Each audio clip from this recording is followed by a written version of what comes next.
The Fallen's Fellowship, alongside the young Claude Montefue, had a straightforward and boring travel back to Tukula from Zerorix, prioritizing first tying up loose ends from their original stalker mission. Farah, Nandi, and the husbands were all wide-eyed at the party's arrival, since they had suddenly disappeared for over 3 days. After a bit of stumbling, the Fallen's Fellowship confessed that Faisal needed to be put down after he was discovered having more victims. They all gasped, Farah with mixed complicated feelings, and the husbands with shock at the plot twist. But as for Nandi... Hey, what gives? You said that I could get a smack-in on him! It was for the best that you weren't there, Nandi. It was very dangerous. Mimith said as Lux shifted to look Nandi reassuringly in the eye. I promise you, Nandi, I got a violent strike-in on him just for you. Nandi crossed her arms, pouting, as her eyes narrowed in on Claude. He who was awkwardly standing in the corner, unsure what to do with himself in a room full of strangers. Okay, and what's up with the red-headed kid? Our little buddy here just so happens to be one of the several victims of Faisal's. We're handling this one for the cops since his drop-off point was conveniently on the way for us. Thotham partially lied, as the husbands Edvin and Harold shook their heads in remorse of learning all this. How awful! But thank goodness for everyone here and those children that you were all there for them. Your name should be in the papers for all to see. Edvin said passionately. In response, the Fallen's Fellowship gave a sheepish shrug like, it was nothing. When all of a sudden, Farah looked startled. Oh, I am so sorry. I almost forgot. Just so you know, Lux, Gribble and a little gnomish girl left together the other day to complete some kind of task. They insisted that you'd be fine with it, so I let them go. Did I mess up by allowing that? There's nothing to worry. My dear Gribble is quite independent. He only remained here to help watch over the place in case Faisal showed up. And the girl is a known friend of ours, Tawidi. Gribble knows where to find us when he gets back. But thank you for letting me know, Farah. I quite miss him. Oh, good. That was my hunch since he is so stunningly mature for his age. But speaking of independent kiddos... Farah says that, as if she isn't still somewhat of a kiddo herself at age 17. But here she placed a soft hand on Nandi while maintaining focused eye contact with the player party, so as to communicate in between the lines of her words. While Nandi unfortunately can't stay here, we will be keeping in touch, and I'll be helping her with studying from time to time while she helps me learn about this vagabond lifestyle, supporting each other while I at least try to gain employment and independence. Translation: the husbands don't have the energy to function as a charity and would like to get back to their own marriage without the drama sooner rather than later. So their help is only being extended to Farah and only temporarily. Thus, Farah will need to drop out of med school while processing everything that has happened to her and try to get a job. Thankfully, Farah has grown to care about Nandi and will do her best to not let the tween succumb to the rough and tumble of street life. Farah hopes to slowly gain Nandi's trust and be a bit like a big sister to her, where hopefully they can make a new home for themselves together. That's Farah's goal, one that may have ever so slightly been inspired by Farah's tender admiration for witnessing Lux and Gribble's relationship, along with honoring her murdered older sister now that Faisal has been taken care of. While it still sucks, considering the circumstances, the Fallen's Fellowship felt this was a result their hearts could accept. To try and make things easier, the party offered Farah some coin to help out. Of course, she vehemently declined. So Lux cutely sleight-of-handed 8 gold into Farah's satchel. That made Tarth feel left out. He wanted to contribute and help too. So he attempted to sleight-of-hand some gold back into Lux's pouch. But our money-eyed Eladrin very keenly knows the weight of her coin bag at all times, so she took notice, as did Nandi. Hey, if you're looking to be charitable, I won't turn it away. She raised her cupped hand and put on her best opportunistic smile. Tarth happily complied, handing Nandi some gold while announcing, I'm a man of the Fae. I don't care much about money. Who else wants some? Line up and get it. The husbands giggled at Tarth's antics and declined. They make more money than anyone here anyhow. But to Tarth's offer, Claude shrugged. I mean, if you're offering, sure, I guess. Just save your money, Tarth. I'll give Claude some coin. Mymith presented Claude with a small handful. At least he seemed a little shameful to receive it, while Nandi watched intensely before whining to Tarth. Hey, she just gave him more money than you gave me. How is that fair? Lux raised a chilling brow. All the shit you put us through, and now you're asking for more money. Ah, fuck. Fine. But what about poor little Felix? Nandi said as she held up her new stuffed cat Thotham made, as she pretended to speak for it and waved its paw. Meow, do I get any monies? Thotham shook his head, disappointed seeing his kind gesture be used for an extortionist cause. Nonetheless, he dug into his pocket to offer his own handiwork, a single silver. Simultaneously, Lux tried to sleight of hand the gold Tarth gave her back into his pocket. The two actually went back and forth sleight of handing and catching each other over and over and over again, eventually failing to hide their cutesy charade from other observers in the room. Are you two like a couple or something? Claude skeptically asked as Lux and Tarth spoke over each other. No, she's just being stubborn. annoying. I don't know. You guys seem to be in each other's pockets an awful lot, but if you say so...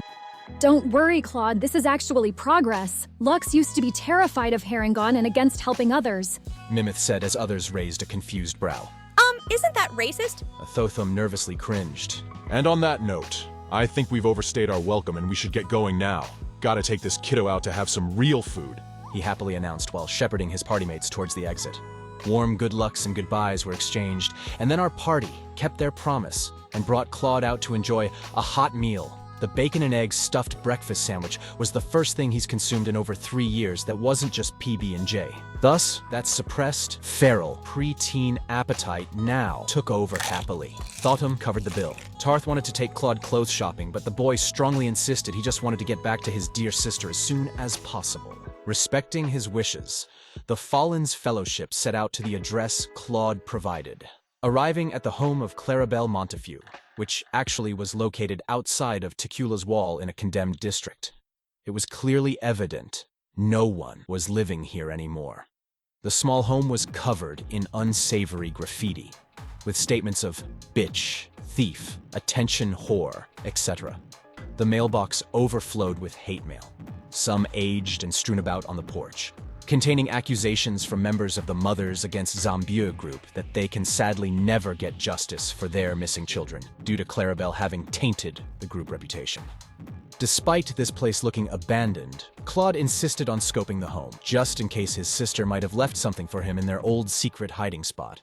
Mimith took the lead here. I think Thotham and I should scout ahead and Claude stay outside, just so we can make sure things are safe first. I'm not afraid, though. Besides, I know my way around the house, and you guys don't... The boy has a point. Yeah, we don't have to leave him outside. Mimith and Thotham can sandwich him from the front, while Lux and I will sandwich him from the flank, and together we shall collectively act as Claude's meat shields. Dude, why must you word it like that? Sounds like a plan to me. But before we all jump in gung-ho, why don't we take a look around the perimeter and see if the windows can tell us anything more? The party went to the side of the building, where they spotted a humanoid arm with feral bite marks poking out from under a dilapidated couch. Thankfully for the Fallen's Fellowship, as they made their way inside, the sleeping monsters in the back room were slow to rise, and all but one failed their perception checks. This gave the party the advantage to launch their attack and keep these beasts cornered, as they faced off against a horde of young gnolls. An exchange of slashing blades with Mimith, the hammer bashing of Thotham. Poor Tarth fucking up both of his own ulnar nerves with 2 natural ones. Ow, fuck my life! Enemy arrows flying and gnolls fleeing and tripping over their own fallen brethren as Lux chased and ear snipped all of them. Then, finishing the job, Thotham called upon the god Tyr's power to radiate a distant gnoll into fucking barbecue.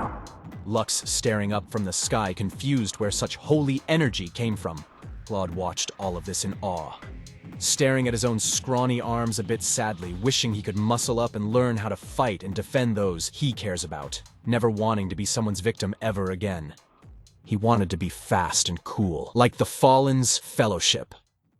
Mimith and Thotham had cleanup duty, lugging limp pups into a corner out of Claude's way. As the young boy looked under a wood-shattered bed, he spotted his and Clarabelle's secret floorboard hiding stash.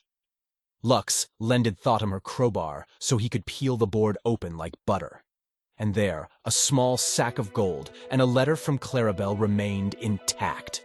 Dated from over a year ago, Clarabelle passionately expressed to Claude that she never meant to abandon him while he was so sick.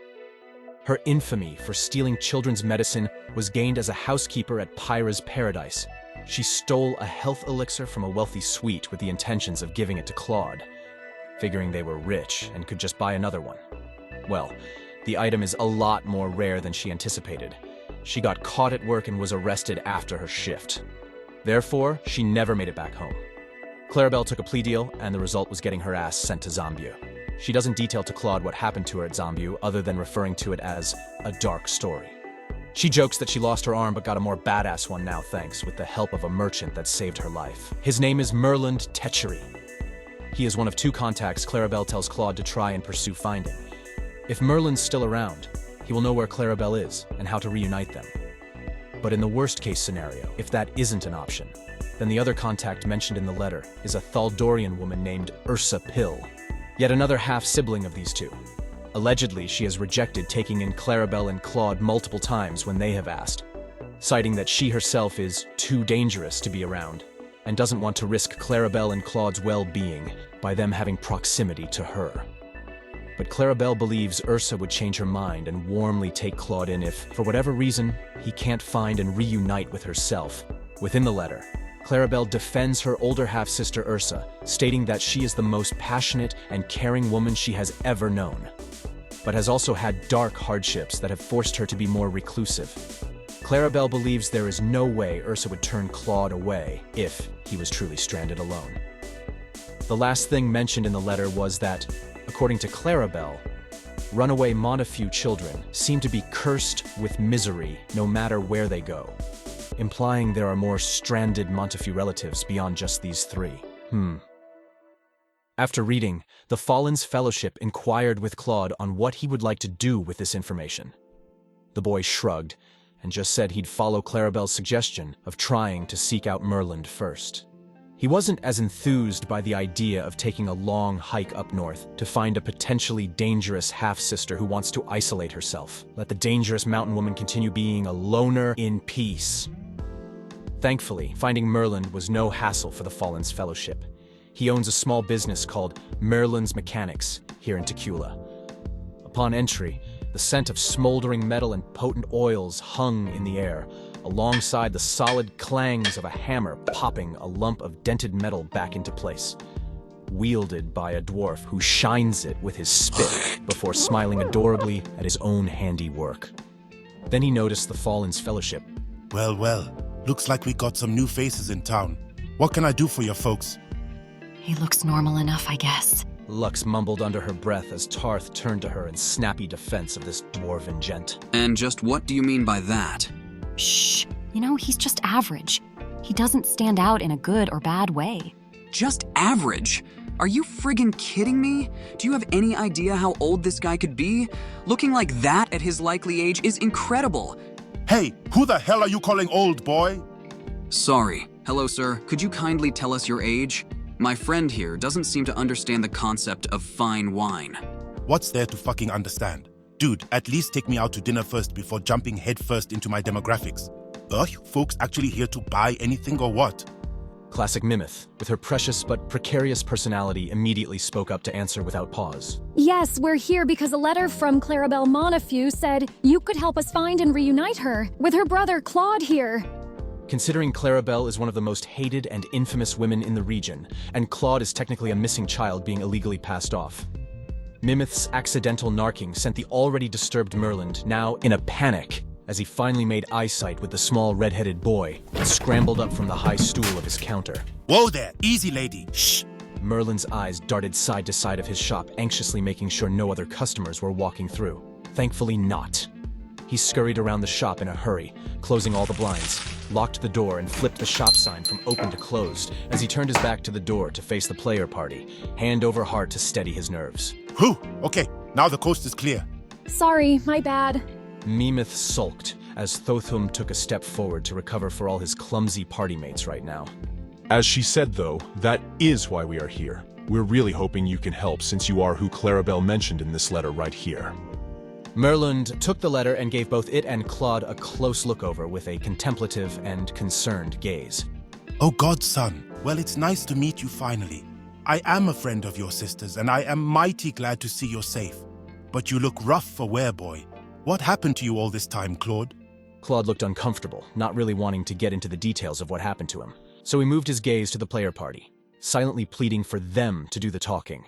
So Lux took over. We're with the Adventurers Guild. While working on one of our jobs, we happened to stumble upon a bigger conspiracy as we encountered a group of trafficked children, Claude being one of them. He was quite insistent we not turn him over to the police, so we're kind of putting our necks on the line here so that he doesn't get sent back into some other kind of bad situation. He was trafficked! Oh, fuck! You poor, poor lad. What a sick damn world we live in. But God's bless us. These kind heroes here didn't turn you back over to the Montefue manor. I can't even begin to imagine all you've been through, Claude. I'm so sorry you've had to endure all this. God damn! Merlin pat sweat from his stressed brows, taking the heaviness in all at once, as Claude finally mustered himself into speaking up. I'm sorry, sir, but I just really want to get back to my sister. Is Clarabelle doing okay? Am I going to be able to see her soon? Don't worry, boy. I can and will get you back to Clarabelle. Physically, she's fine. That girl's always been a dirt-spitting survivor. I assure you not a day has gone by where she hasn't plagued herself with worry for you, though. We both have looked high and low for you, but I'm not sure how either of us could have found you dragged into the darkest pits of the criminal underbelly. Which means we both owe your heroes here a heap of gratitude. Thank you all so damn much. Truly. Thotham cleared his throat and shifted his posture to still be cordial, but a bit more assertive. With all due respect, Merlin, we're not just handing Claude over to you without some reassurance that he's in good hands. On behalf of my friends here, we would kindly ask that you let us speak to Clarabelle ourselves. Surely you understand, given the circumstances. Merlin nodded his head respectfully, but his brows furrowed. I most certainly understand and appreciate that gesture. But Miss Clarabelle is in a situation that direly requires her to keep low-key. I can't reveal her location to you due to critically compromising circumstances. I am sorry for that. Thotham pushed anyhow, trying to find some needle to thread both their dilemmas. If it's any consolation, we're aware about Clarabelle's ties to the Moms group and her past accusations towards Zombieu. To add some collateral here, we're also Zombieu escapees. There's literally a bounty for my head. We actually have evidence against those who are responsible for the cultist activity. I'm sure you've read about that in the papers, right? We're working with a journalist, but it'll take time. Clarabelle's story could help add on to our story and get justice for those who were lost in that tragedy. My God, this is a lot to take in my shop on the spot today. I really don't know what to say to all of this. There's also the matter of Clarabelle's black horse. I'm not sure if Bad Boy is a name you'd be familiar with, Merlin, but he misses Clarabelle. He survived the Zombieu massacre and is currently being taken care of by our friends. We'd love to get the horse back to the person he trusts and needs most. Wait a minute. You mean the horse? The one that saved her from getting drugged by the cops? The party passionately nodded their heads in unison. Holy shit. Well, ain't that poetic? That will surely interest Clarabelle. But look, folks, I'm so sorry to hear of all of your struggles. Unfortunately, none of this changes much. I really am kind of stuck in a dilemma here. Clarabelle ain't nearby, and I can't disclose her location without permission from multiple parties. And it ain't something I can just make a simple phone call over either. I have to take my 2 short dwarven legs, travel out, and close the shop for a hot while in order to reach them. I got rents to pay. So you're kind of asking me to close my shop, go get him, walk back here with an answer, and then set out again with Claude. That's a lot of time and a lot of travel. Additionally, I'm not sure how willing you all are to being responsible for keeping Claude hidden for the next month at least, if I were to go do all that. The party fell quiet. They didn't need to roll an insight check to see that Merlin was telling the truth and appeared to be a straightforward, down-to-earth guy. If the Fallen's Fellowship became responsible for another wanted person the next month, that'd be putting both themselves and Claude at high risk. Especially when considering the public work the party is doing and traveling around for. So Thotham tapped Claude's shoulder and asked him to speak alone. What do you think about all this, Claude? Claude sighed. I mean, I don't know him, but I trust my sister's judgment. Sorry, I just really want to get back to someone familiar to me as soon as I can. Thank you, though.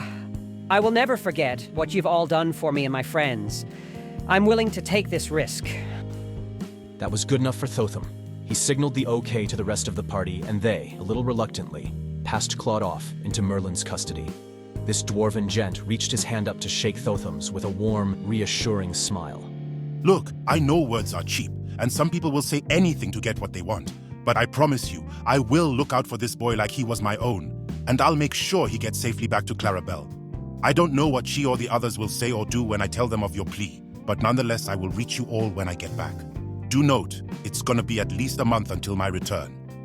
The party accepted Merlin's explanation. Tarth reminding everyone since they've established contact with him, they'll be able to reach him and Claude by Mog Mail. The Fallen's Fellowship said their goodbyes to Claude and left the shop believing they did the best they could for him. But speaking of Mog Mail, a daily sending from Mogroga came through to Tarth, informing him that his mother, Marintavia, took poor Mogroga hostage, demanding Tarth and Mimith's location. Mogroga assured she is a lovely woman, but that this action goes against the Mog conventions and could lead to escalation if the situation was not remedied quickly. Tarth, you can't just leave your poor mother hanging like that after decades of you being missing. You could have given her a heart attack with that vague letter. Mimith scolded him with crossed arms as Lux quite defensively chimed in. Well, if I was Tarth's mom, I would have assumed he ran away from my shitty parenting. Maybe she should actually reflect on that before making demands and acting selfishly reckless. Spoilers for other players. An emotionally worn-down Lux is projecting her familial qualms onto Tarth here. But that wasn't the case for the kind-hearted, deeply maternal Marintavia. Tarth was just worried that if his mom knew too much, that it would put her at risk for whatever chaos might decide to pull the rug from under him again, as it always inevitably does. However, now that there's a hostage on the line, and Mog conventions have been called upon, Tarth was pressured to disclose he's into Kula, but he promised that he'd eventually make his way up to May Pline. Thankfully, Mogroga isn't inclined to escalate as he is being treated like a wonderful house guest and fed delightful food. He's just not allowed to leave. But after Tarth gave permission to Mogroga to share his general location, the next day, he confirmed that the information received was good enough for Mrs. Piddlesquire, and he was set free to continue collecting the player party's lost mail. After that dilemma, Tarth stopped by the Trickle-Down Tavern again as the rest of the party tiredly headed back to the hotel. Tarth feared he'd have to bribe the criminal gang to get Bad Boy the horse back.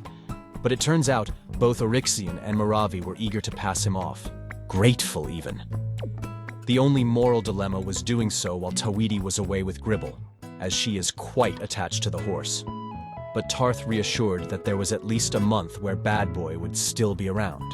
And Tawidi was welcome to swing by whenever. As Tarth went to retrieve our brutal mare, he initiated the spell to speak with Animal, and thankfully passed the high DC to convince Bad Boy into complying, although barely. The Fallen's Fellowship had a week of downtime to utilize before meeting with their new client for the next mission. So during the week, Mimith took commissions for paintings. Thankfully for her, doing so right outside the wealthy Pyra's paradise scored her a nice chunk of gold. Then Thotham went to the nearest cathedral of Tyr to preach the Justice Seeker's teachings. Thotham poured his heart out into it, thankfully able to strike up many conversations, but the donations were minimal in these hard times. Nonetheless, his resilient efforts were complemented by the head preacher who told Thotham to keep a handful of silver to himself and utilize the money for the greater good wherever his travels take him. Elsewhere, Tarth finally finished up his slightly over 2-week-long cloak project for Lux. Miss Montefue was celebratory for him. I'm almost sad that you're finally done with the cloak. It's been so nice having company around. I've been telling my mother about you and your Goliath friends' visits. She has enjoyed my tellings of the cloak saga. Please do try to find some time to return and tell me how your friend ends up liking your artwork, so I can tell my elderly mother how the story concludes, all right? Aw, come on, Miss Zari. This isn't the end of my visits, even after the cloak report. I'm the son of proud tailors. It runs in my blood, you know? For however long I'm staying here, surely I'll be back with more projects. That is, if you don't mind. Oh, honey, you don't have to threaten me with a good time. You will just have to owe me more tales from the Feywild. But until then, good luck with your lady friend. I'm sure she will love it. Tarth carefully wrapped the cloak up, pondering if he should buy gift wrap or something nice to present with it, or if that would be overkill. But speaking of that Eladrin, during this week of downtime, Lux took another dive into oblivion. Finding herself floating within the muted gray sea, Luthien tried to push and reach the bottom of the seafloor again, but her borrowed athletic talents of Pal Kethus did not pay off. So she was thrusted upward to surface from the waters, rising within a different amethyst cavern from her first dive. Here stood a line of masked, roguish figures awaiting entry to take a boat up the rest of the way through the River of Styx, each traveling up in pairs. A gentleman a few paces ahead of her in line let others cut him as he strangely sniffed the air and followed his nose, until reaching Lux. Aside from his peculiar behavior, he already stood out from the rest with the hood of his cloak down, revealing his messy hair and tired face without much concern. His eyes ever so slightly widened, looking a bit surprised once he came face to face with Lux, who failed her insight check here as he quickly cobbled together a sentence. Though not long later, the player ended up guessing correctly at what was missed here. Oh, I take it you must be new here. Not quite. It's my second time here. That's still quite new. I, welcome you to Oblivion. Thanks, I guess. Small talk. Yuck. Typically only used by rogues conning someone. It is otherwise usually an immense allergy.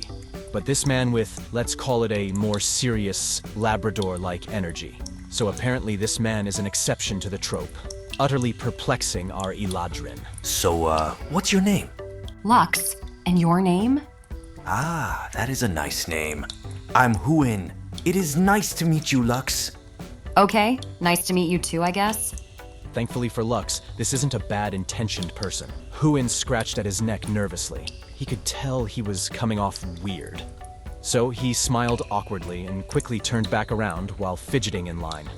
Then it became their turn to face the avatar of Thanatos. This gender-neutral person being known as the Bargainer. When one's death is a complicated circumstance, such as when one's soul doesn't have a clear place to go. Such an individual will meet with the Bargainer to resolve those post-death nuances. The Bargainer also manages the laws of resurrection and is the official point person for members of the Phantom Association to report to. Ah, Luthien.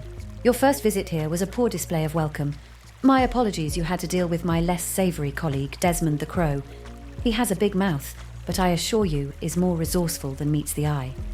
Ever-reliable Karen, on the other hand, reported to me that you were respectful during your first dive here. Thank you for that. Be sure when knocking to try your best to float upward from the grey fugue sea. That will bring you to Oblivion's front door. The one you were forced through last time was the back door. The dead are more handsy there, as I'm sure you witnessed. Lux apologized, but the Bargainer assured her that none of it was her fault. It's bound to happen here and there, particularly during highly magic-influenced mass casualty events. But with that out of the way, the Bargainer turned their attention towards the awkward man. As for you, Huin, long time no see. We will need to redo your vows before I can permit your entry into Oblivion again. In one hand, the Bargainer presented a thick, leather-bound tome with the symbol of Thanatos crested on the cover. As the other hand was held out ceremoniously as the Bargainer asked Lux and Huin to present their palms over the tome in oath. Lux obliged, while Huin placed his hand not on the tome, but within the Bargainer's open hand with a distant gaze, clearly unaware of his mistake. At this, the Bargainer raised a critical brow at him. The tome, Huin, not my hand. Oh shoot, sorry. Bad habit, he said as he quickly shifted his palm over to the book, the Bargainer now clearing their throat before continuing. By placing your hands here, you hereby swear that in order to maintain the privilege of being a Phantom Knocker, that you are not working against the god Thanatos in any capacity. Both Lux and Huin swore their truths, as a magical aura emanated from the tome and recorded their names within. Thank you both. You may now proceed up the River of Styx to reach the Phantom Hall. May your knocks be fruitful. As Huin and Lux joined a boat together in the cosmic river, Lux caught an odd scent in the air coming from Huin. She failed her perception check that would have pinpointed this to smelling slightly like a wet dog. Thankfully, an needed context clue, as the players at the table ended up meta discussing amongst themselves, sharing in the realization that this man just so happens to share the same name of the wolf dog from Thotham's Dream in Game Summary 10. Player Cheryl said out loud at the table, "Perhaps Huin smelled Thotham on Lux earlier." Correct, Cheryl. The first insight check was to see Huin was nervously guessing about calling Lux new to Phantom life. As the Bargainer stated, he hasn't been in Oblivion in a long time, so how would he know if you were new or not? What actually caught his attention was indeed Thotham's scent. Good deduction on your part. But back to our scene. Now, in the boat together, Lux could see Huin was shifting uncomfortable, looking like he wanted to talk, but not wanting to mess up. He eventually pushed himself to ask, For many members of the Phantom Association, we get offered the job only after experiencing multiple harrowing events. That which are typically gruesome enough that forces one to harden themselves against the depressive realities surrounding death. if you don't mind my asking. Is that what happened with you? It is indeed. And I would assume the same is for you? Yes. Well, I know it doesn't mean much around here, but whatever happened, I'm sorry that happened. If you don't mind my asking, the bargainer mentioned you not having been here in a long time. So, what brought you back here all of a sudden? Hu-in averted his gaze and stared down into the river, lost in the flood of his own memories. Life presented signs informing me the dynamics have changed, and I need to pursue them for others' sake. Lux failed her insight again, and this one will have to remain unknown for the time being. The boat bumped against the summit of Styx, and Hu-in whipped himself out of it to avoid further awkward conversation, though parting ways with a smile before booking it down Phantom Hall. He seemed like an awkward but friendly man, though like with any rogue, he also seems like one with much to hide. Lux shook the strange encounter off and returned her talent of athletics to the sphere outside of Bial Kethis' door. Much like him, it had been practically useless to her. And now in exchange, Lux knocked the door of insight, bringing her to a vision of a dilapidated city, utterly war-torn and yet somehow still bustling with hopeful activity. People coming together to rebuild. Aesthetic graffiti art covered the smoke-powdered walls, adding vibrancy to the dismal display. Contributing to that graffiti was Rildilga, the second-in-command miners' strike leader from Zombu. She led the criminal portion of the servant picket line, herself sentenced after deliberately arsoning a government facility. As Rildilga sprayed a giant red flag on a stone wall, Lux inquired with her about the symbolism. The goblin woman pensively stated it represented freedom after fighting. Lux pressed her further, wondering, freedom from what? And Rildilga got a little defensive, telling Lux they barely know each other. Rildilga moved to reassure Lux that she doesn't have to play sad counselor to her just because she's dead. Maybe others appreciate that, but for Rildilga, she prefers to cut to the chase. Lux provided Rildilga with closure as to how the events at Zombu concluded. Rildilga has been afraid to reach out herself to initiate contact with her friends, not wanting to know yet if they were dead or alive. Though she figured Jarvis was, but figured he needed time with his family. She states Cormac must be struggling to reach out to herself after she had, unfortunately, proved them wrong about the dangers the company town posed to their picket line. After the two women's brief heart-to-heart, Lux asked Rildilga if there was anything she could help her resolve in the realm of the living. Rildilga only requested that if Lux ever happens to meet her old mentor, Gem Snatcha, to please let her know that it isn't her fault. Whoever this is and whatever it refers to remains to be learned. Lux noted the name down and assured Rildilga that if they met, her message would be received. Rildilga and Lux's hands connected as the talent of insight was passed on. After that, Lux fed the Eidolon Ifrit some knoll ears as a snack, concluding our 18th game session. We rearranged our upcoming mission order to compensate for Gribble's absence, so the next task at hand is a quest titled Something or Nothing. Congratulations. This quest was the secret one on the job board that will be overseen by a fixer. Fixers seeking to enlist new talent will help fund novice rank requests of interest, so as to evaluate how newer adventuring groups are performing. If you do a good job, the fixer will be more inclined to enlist you once you are promoted out from novice rank. The requester is Isabella Pecci of Takula, a grieving daughter whose mother passed away of sudden illness within an elderly retirement village called Zerk. She expresses that the circumstances surrounding her mother's and others' deaths feel strange to her, but she admits grief might be warping her view. Isabella and the Fixer will meet with the Fallen's Fellowship at the Center Garden of Palm Park by the statue of Sylvania at the start of our next game. Thanks to the presence of the overseeing Fixer, legal permissions have been secured ahead of time for the party. Adventurers will be granted full cooperation from the village and given similar rights to that of law enforcement to investigate as the Fallen's Fellowship sees fit. You have no more than 30 days to determine and resolve the cause of illness and its potential culprits. There is a wide sliding pay scale depending on how well you perform, ranging from 15 gold to 150 gold. And once this mission is done, you all will go up to level 4 early, due to Tarth's Kitsukami prophecy pushing the story forward. We will discuss that prophecy and Tarth's updated backstory. The game session Gribble returns, so please be sure to listen to the Origins audio before then. In the meantime, best of luck, folks.